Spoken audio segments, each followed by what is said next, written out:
Good morning. You're watching Business World Live. I'm Danie, Laurel. And I'm just Delos Santos. We're half an hour into the trading day, but first, let's go straight to our top story. The country's budget deficit ballooned by over 1,500% to 40 billion pesos in August from 2.5 billion pesos a year ago, data from the Bureau of Treasury showed. Last month's fiscal gap, however, was lower than the 140 billion peso deficit in July. Revenues fell 13% to 243 billion in August, with tax revenues sinking 11% to 233 billion pesos. Non-tax revenues, which include privatization proceeds, dropped 44% to 10 billion pesos.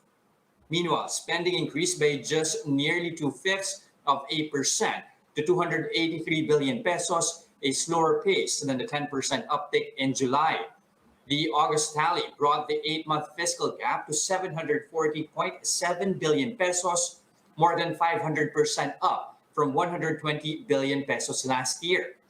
The year-to-date shortfall is also wider than the 660 billion pesos reported for full year 2019.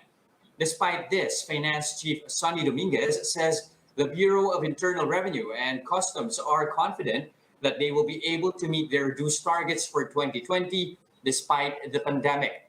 The BIR has so far collected 77% of its 1.69 trillion peso target, while the customs 8-month revenues accounted for 70% of its 506 billion peso goal. Security Bank Chief Economist Don Robert Rosas says the BIR and the BOC exceeding their targets in the past 2 months has helped slim the deficit last month from July. Union Bank Chief Economist Carlo Asuncion says the further reopening of the economy could give tax collections a boost in the coming months.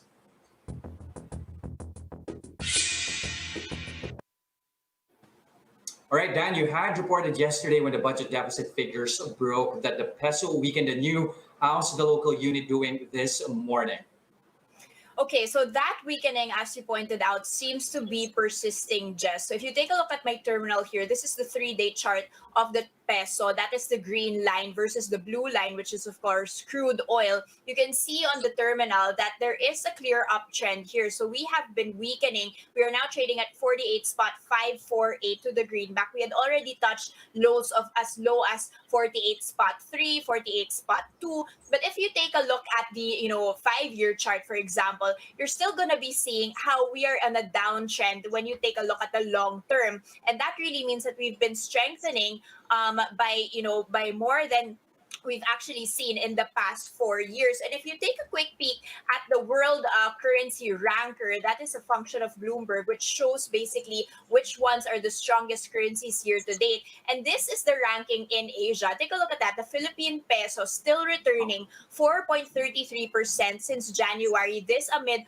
all of the issues, the pandemic issues happening. We're actually stronger than the Taiwanese dollar, the Japanese yen, and a lot of, let's say safe haven currencies here. So we are not doing very bad despite the fact that we were weakening in the past few days. So let's take a step back and take a quick peek at global equities. This opened or closed rather on the back foot over in the US, sustaining some pretty big losses. Take a look at the Dow Jones down by 1.9%. The S&P 500 down by 2.4%. The Nasdaq more than 3% losses. And this comes after warnings from Fed Chair Jerome Powell saying that officials that there needs to be more stimulus over in the US. And that had actually pushed US equities. They are trading at an 8-week low. Meanwhile, the dollar extended this week's gains. Recall that sometimes when equities are sold off, investors put their money in safe havens like the US dollar. Further, Fed Chair Powell reiterated there's a long way to go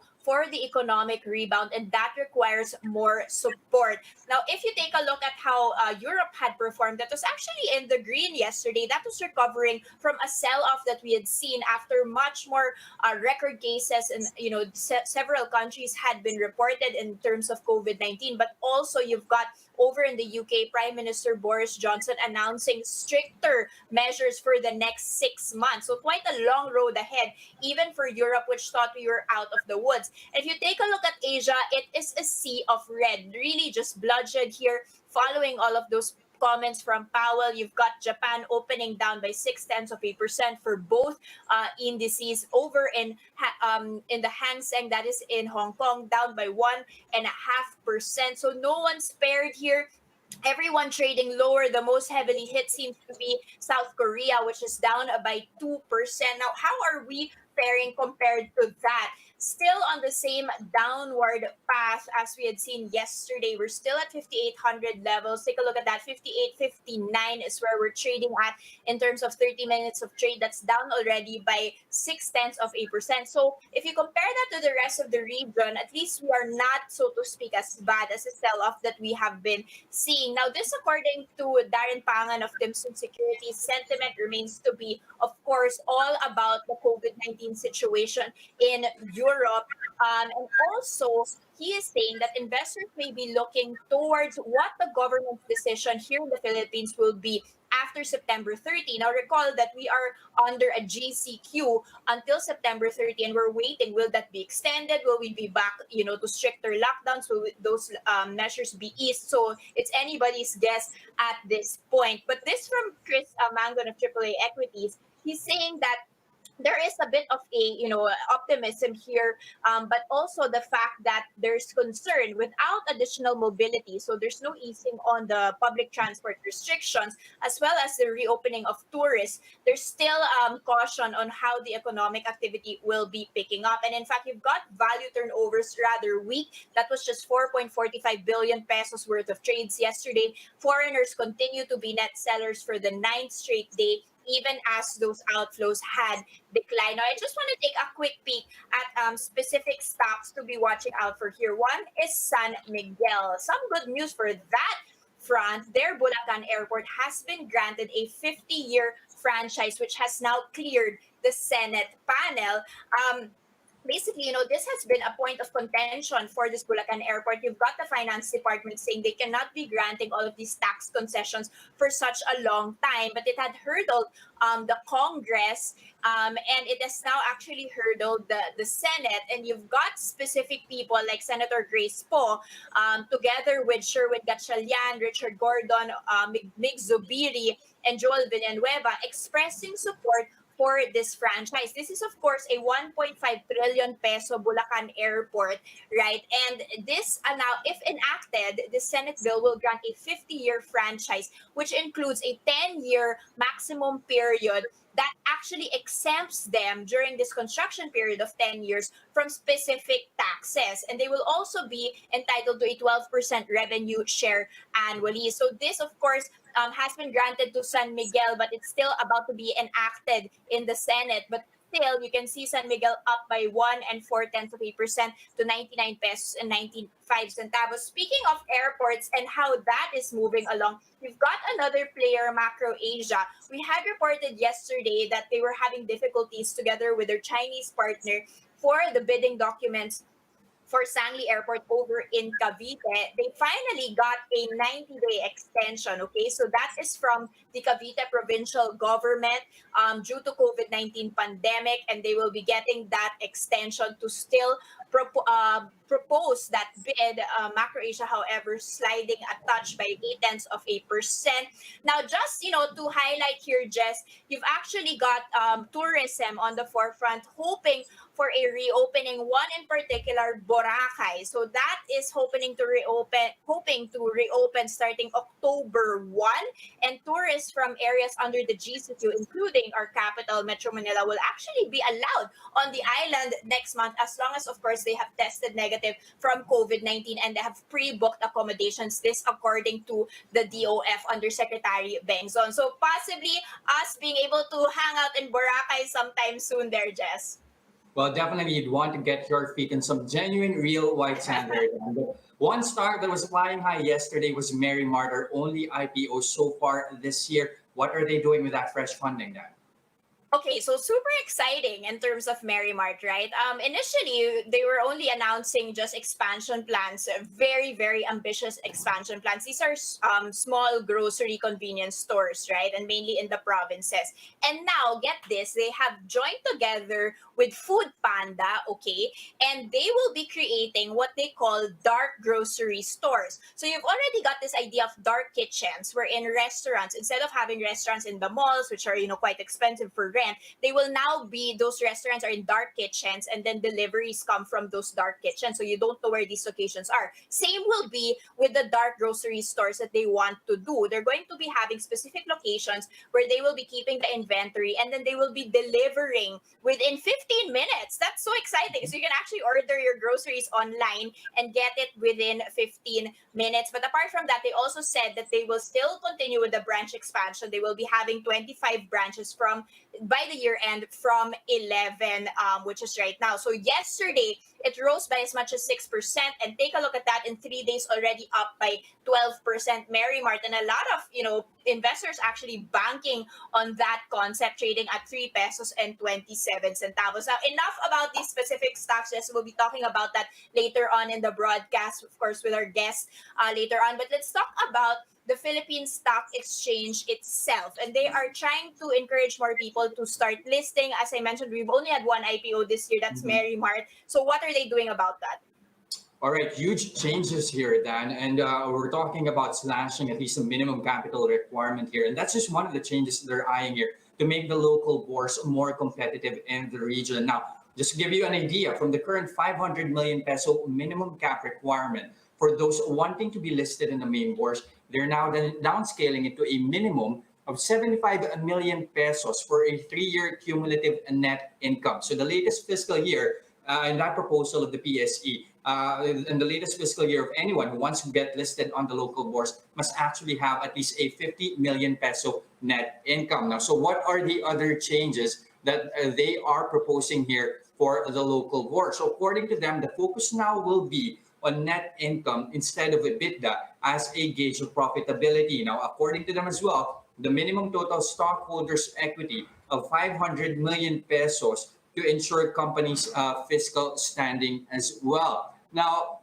apart from this is of course for the main boards. Now, for the SME board, they are eyeing some changes as well. That includes the removal of positive EBITDA in 2 of 3 fiscal years before the filing of would-be IPOs. At the same time, instead of cumulative operating revenue of no less than 150 million pesos over 3 years, with a growth rate of 20% in the last 2 years. At the same time, they're downscaling it. Instead of the normal requirement of 3 years operational, they're now open to at least would-be participants who are operational for only at least 2 years. They will only need a 25 million peso paid up capital coming from the 100 million peso authorized capital stock minimum.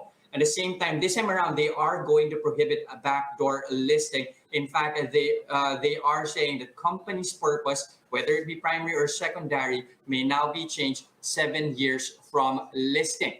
But question is, since we are in a pandemic, those who will file in 2021 and 2022 will actually be given a time-bound relief. So essentially, excluding the years with coronavirus in their assessment. So all these are open for comments until October 7. Let's see if these amendments that the PSE is proposing will actually increase appetite for would-be participants. That.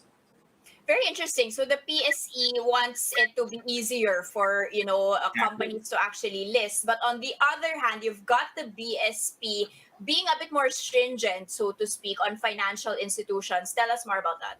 Okay, so this time around, you have the central bank. They are tightening rules on acquiring shares from banks and other money services, whether it be pawn shops, remittance centers, transfer dealers, even money changers, and forex dealers. So this time, you have the BSP requiring a monetary board approval for transactions leading to ownership of 10% of voting shares of these financial institutions. This coming from the current requirement threshold of 20%. So before, if 20% of votes is needed before you actually see the monetary board approval, they're saying now as long even 10%, you're already going to need the approval of the monetary board. Now, at the same time, the request for approval should come from transferor and transferee within 60 days from date of transaction or 30 days from corporate secretary's receipt of request, whichever comes earliest. Now, at the same time, banks should not recognize a fund infused by subscriber in its books as assets and liability or equity unless approved by the monetary board. Also, at the same time, they're saying only individuals and corporations fit and proper can own voting shares. Now, how do you qualify that? They're saying the person or the corporation should have integrity, reputation, and financial capacity. So let's see how this will change up the scenario, at least in our financial services. Dan? Now, here are other headlines we're keeping our eyes on. The BIR will conduct an audit of Philippine offshore gaming operators or POGOs that are leaving the country. Finance Chief Sonny Dominguez says this is to check their tax compliance and collect any back taxes. Dominguez said it's protocol for locally registered entities to get a clearance from the BIR before it can close its business. Their clearance application will then trigger an audit where the BIR can determine if they have paid the correct taxes. The DOF secretary said more POGOs are exiting the country due to weak demand, coupled with the Chinese government's crackdown against offshore gambling. Dominguez said they are still estimating how much taxes can be collected from the POGO industry this year and how it would compare to last year's 6.42 billion peso collections from POGOs, which is a whopping 170% jump from 2018 collections. Recall that tax collections from POGOs was one of the main funding sources of the 165 billion peso Bayanihan 2. The law even revised the basis of the 5% franchise tax on POGOs to gross bets amid alleged cheating in the computations of net winnings. The country's loans and grants from external sources have reached $9.9 billion as government seeks more funds to carry out its COVID-19 response.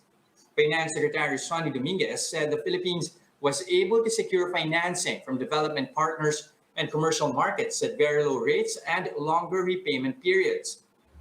The Asian Development Bank was the biggest source of funding, providing more than $6 billion in financial aid and dollar bonds. Dominguez said government borrowings will help plug the gap from the country's revenue shortfall amid the economic plunge. Tax collections dropped almost 12% to 1.6 trillion pesos in the 8 months to August. Dominguez said the government may start looking into new sources of revenue by next year to help pay debt incurred from the pandemic. Senators quizzed him on Wednesday about government's plan amid foregone revenues under the CREATE bill, which is still pending in the Senate. The DOF estimates 42 billion pesos in foregone revenues under the CREATE bill in the second half of the year alone, but Dominguez insists its long-term benefits would offset these losses. Dominguez said the government would focus on improving tax administration and pushing the passage of the remaining tax reform packages. The National Renewable Energy Board says some types of renewable energy like geothermal are open to full foreign ownership. Other clean power sources are also now being studied for similar liberalization. Now, back in July, Energy Secretary Alfonso Cusi said he is pursuing a policy that will grant foreign companies full access to renewable entities in the country that is to bolster its development for energy security.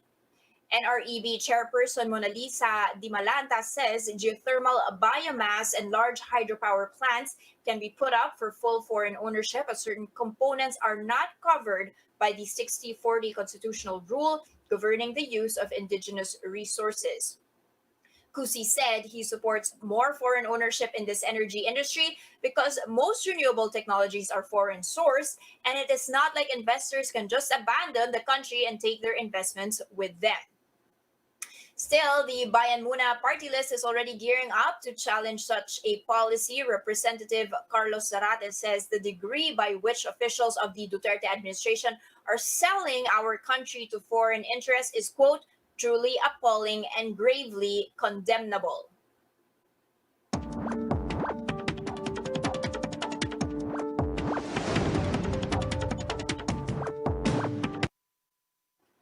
Just when we thought that offshore global rally had some legs, Fed Chair Jerome Powell's comments sent jitters across equities. How are we going to be faring in these last two trading days of the week? Here to share with us her insights, we have with us Beatrice Lopez from Regina Capital. Good morning, Bea. Welcome back to the broadcast.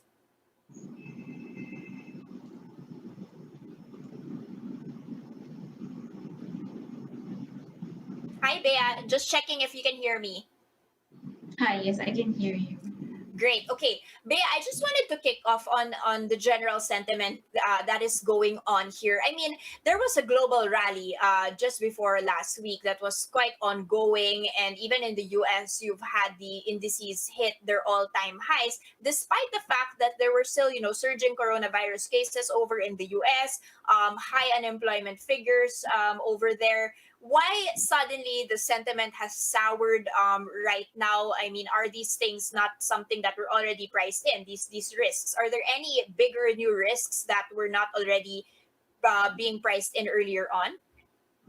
Well, during the early stages of the pandemic, I think a lot more investors are a little more optimistic about the economic recovery. But as the pandemic dragged on, it started being clear that the economic performance would lag for quite some time, especially given that cases are still piling up and a vaccine is still not available. So even if you do start reopening your economy and lifting restrictions, infections would still continue to climb. How do we fare compared with the rest of the globe here? Because we sort of sat out that global rally, diba? When all the other stocks in other regions, especially the United States, were rallying, we were left out. Right now, are we moving in step with them? Are we doing better than they are as the sell-off persists?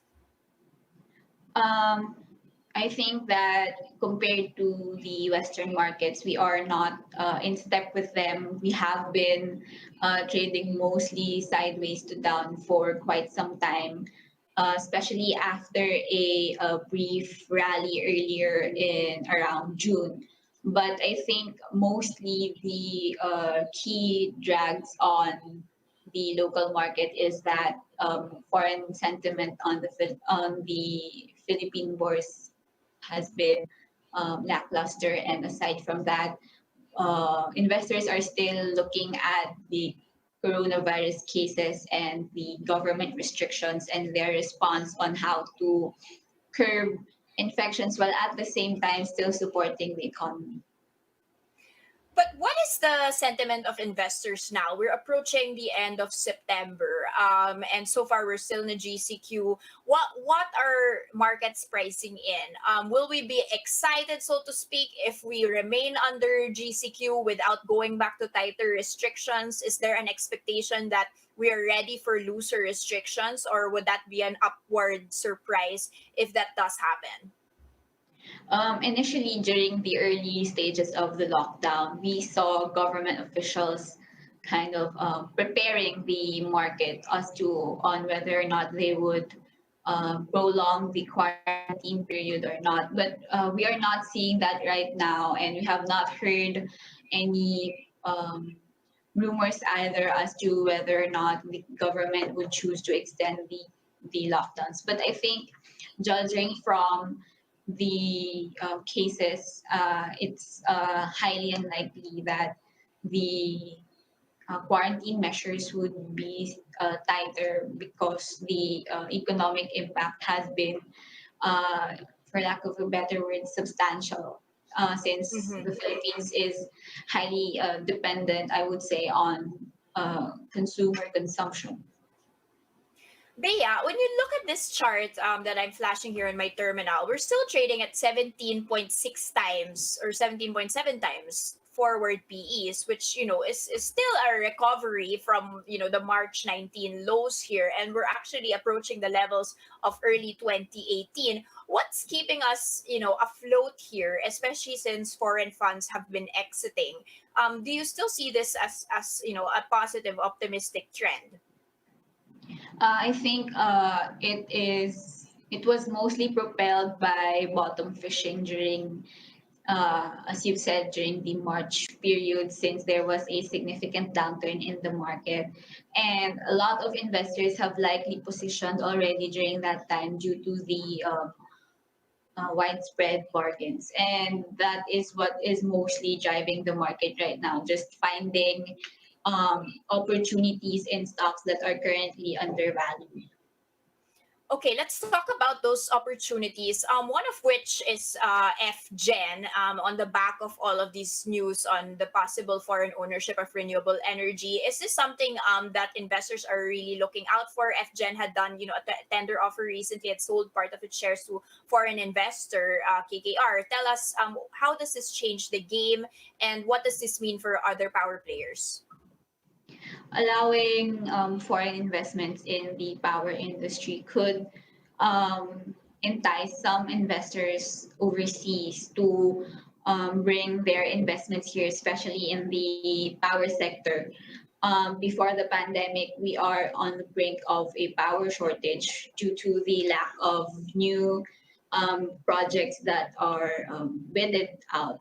And welcoming more investors into this sector can help bridge the gap between the demand and supply in power, especially now that there are more power firms that are looking into opportunities in the renewable energy segment. Okay, so one to be watching out for here. I just wanted to do a quick check with you on what happened with the telcos this past week.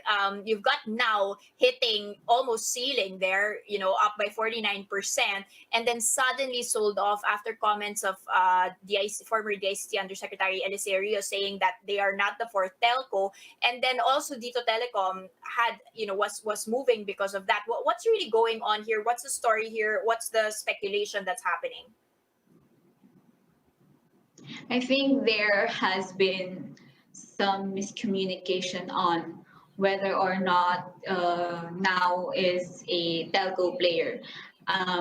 I've seen the NTC's comments on whether on the telco players, and they did say that there is no hierarchy on the other players aside from Globe, Tel, and Dito, which is, I think, is exactly the reason why now's prices have surged recently, because of using the word fourth, because that puts it a connotation, put it into a connotation that they are among the top players in the telco industry, when really there is no hierarchy after the top three.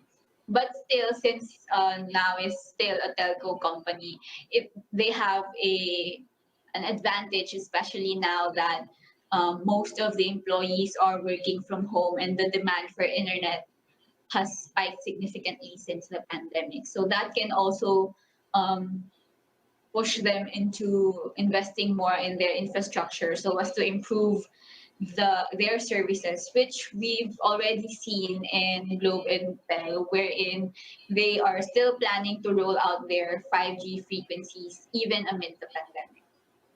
Okay, so there's some fundamental reason as well for the surge if you try and think about the work from home shift and the need for more internet. Let's talk about Mary Mart. Speaking of, shining stocks here, even when that listed and that buy-in for that stock, a lot were even saying, it's unbelievable. It's the valuation of Amazon, basically, of the Philippines. So tell us, with these new plans to do, grocery deliveries in 15 minutes, does that now warrant this share price and valuation? I think there's a strong reaction from the investors with Mary Mart's recent disclosure. Aside from Grab and I think Pass, if I'm not mistaken, there isn't really that many players on online grocery, and promising to deliver in such a short amount of time puts efficiency in its competitive advantage. But at the same time, since they are operating in a dark grocery model or format, which is a novel idea right now in the country, it is also another competitive advantage for them, which I think the investors also agree on, evidenced on its stock price movement. Okay, last question before we let you go, and thank you for that insights on Marimar. I just want to point out that's up by 3.5%. Just your brief insights here on the new possible listing rules of the Philippine Stock Exchange, wherein they're actually really reducing dramatically the amount of capitalization needed.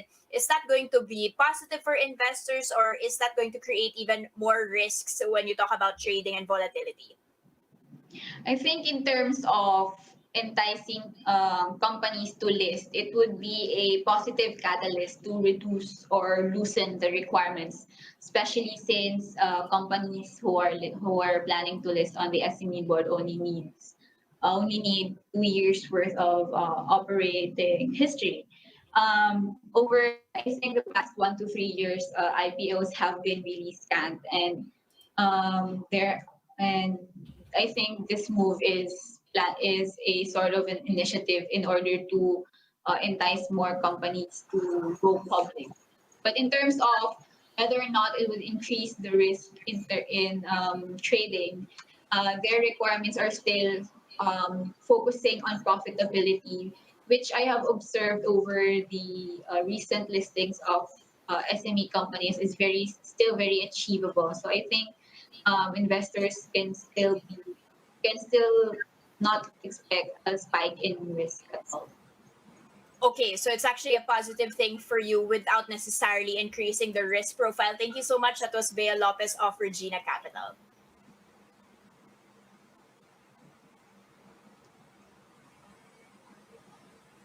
And that's a first look into the business day. Today is Thursday, September 24th. I'm Danie, Laurel.